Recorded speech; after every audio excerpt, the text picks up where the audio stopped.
Ramvilas Paswan number रहे साथियों।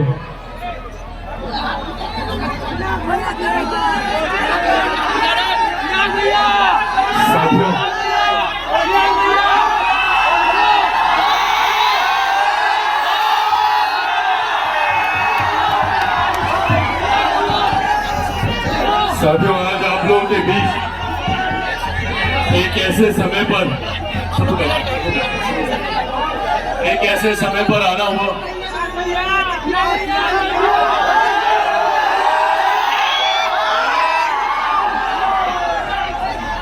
आज एक ऐसे समय पर आप लोगों के बीच आना हुआ जब आप सब जानते हैं कि देश में आम चुनाव को लेकर सरगर्मियां एकदम बढ़ी हुई हैं। गठबंधन को लेकर, प्रत्याशियों को लेकर तमाम तरीके की बातें प्रमुखता से सुर्खियां बनी हुई हैं। आज यहाँ पर हमारे मीडिया के भी कई साथी मौजूद हैं और जो लंबे समय से इस बात का कयास लगा रहे हैं कि चिराग पासवान लोक जनशक्ति पार्टी रामविलास किसके साथ गठबंधन करेगी।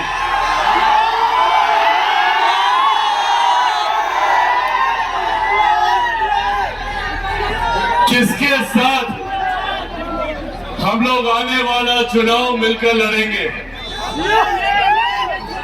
मीडिया के तमाम मेरे साथी लगातार इस बात का कयास लगा रहे हैं, तो मैंने सोचा कि आज अपने संबोधन की शुरुआत ही हम इसी बात से करते हैं।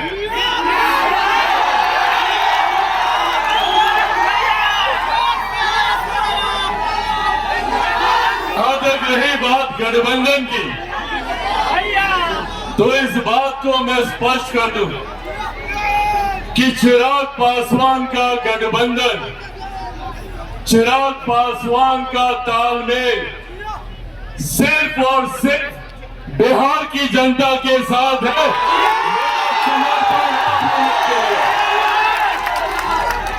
चिराग पासवान जब तक जिएगा, जब तक मेरे शरीर में लहू का एक भी कतरा रहेगा, मैं सिर्फ और सिर्फ बिहार और बिहारियों के लिए समर्पित रहूंगा। ये बात आज स्पष्ट कर। चिराग पासवान को कभी न सत्ता का मोह रहा, न सत्ता का लालच रहा। मेरे नीति, मेरे सिद्धांत, मेरे आदर्श सिर्फ और सिर्फ बिहारियों के लिए समर्पित है और उन्हीं के लिए ही ये गठबंधन है। और साथियों, आज इन बातों का महत्व और ज्यादा बढ़ जाता है।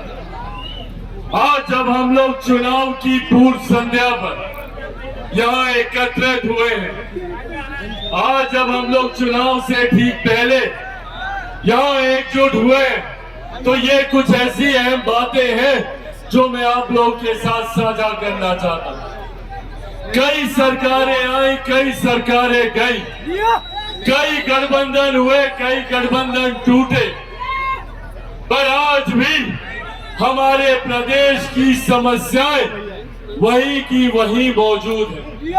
आज यही आग्रह करने आप लोगों से, हमारे प्रदेश को बार बार कई सरकारों ने लूटा, कई राजनीतिक दल आए, कई राजनीतिक नेता आए, बड़े बड़े वादे हम लोगों से किए गए, बड़ी बड़ी बातें हम लोगों से कही गई, पर हकीकत है कि आज भी बिहार वही का वही खड़ा, बल्कि हर बीते साल के साथ बिहार बर्बादी की ओर अग्रसर हुआ।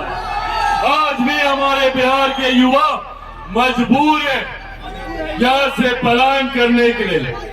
आज भी हमारे बिहार के लोग दूसरे राज्यों में जाते हैं, शिक्षा के लिए, रोजगार के लिए, स्वास्थ्य सेवाओं के लिए। आज भी हमारे प्रदेश में छोटी छोटी मूलभूत जरूरतें सबसे बड़ी समस्या बना हुआ। आज ये चुनाव का समय है, जब हम लोग को सही फैसले, सही निर्णय लेने, चुनना है हम लोग को कि आज तक जो लोग हमारे साथ, हमारे बीच बड़े बड़े वादे करके आए, उन लोगों ने हमें क्या दिया, और अगर नहीं दिया तो क्यों हम उन्हें दोबारा चुने। आज हम लोग को उन लोगों का आकलन करना है जिन लोगों ने हमसे हमारा मत तो लिया, हमसे हमारा वोट तो लिया, पर बदले में किए गए वादे हमसे पूरे नहीं किए। आज हम लोगों को ऐसे लोगों को चिन्हित करने की जरूरत है। आज बिहार फर्स्ट और बिहारी फर्स्ट यही लड़ाई लड़ने का काम कर रहा है। जात पात धर्म मजहब से उठकर बिहार के 14 करोड़ लोगों को मुख्य धारा के साथ जोड़ने की ये लड़ाई है। आज भी हमारे लोग जो देश में नहीं दुनिया में जाकर बिहार का नाम रोशन करते हैं। आज बिहारी, मुझे बता दीजिए भैया, कहां पे कमजोर पड़ता है। आज हर क्षेत्र में बिहारी आ गए। यहाँ पे मीडिया के हमारे साथी हैं, पूछिए इनके मीडिया हाउसेज में बड़े बड़े पदों पर मौजूद बिहार के लोग हैं। बड़े बड़े बिजनेस हाउसेज में चले जाइए, वहां पे सीईओ, सीएफओ वहां पे बिहारी हैं। बड़े बड़े अस्पतालों में चले जाइए, वहां के एचओडी बिहारी हैं। और ये कहने की जरूरत नहीं है कि सबसे ज्यादा IAS IPS ऑफिसर बिहारी देता है। दूसरे राज्यों में चले जाइए, बड़े बड़े उद्यमी आपको बिहारी मिलेंगे। तो जब बिहारी इतना आगे है तो मेरा बिहार इतना पीछे कैसे छूट गया, ये सवाल हमें अपने आप से पूछने की जरूरत है। आज देश में, दुनिया में लोग लोकतंत्र की दुहाई देते नहीं थकते। भारत विश्व का सबसे बड़ा लोकतंत्र है। बड़े बड़े देश, अमेरिका जैसे राज्य गर्व करते हैं कि हम लोग सबसे बड़े, सबसे पुराने लोकतंत्र हैं। पर मेरा प्रदेश लोकतंत्र की जननी रहा है।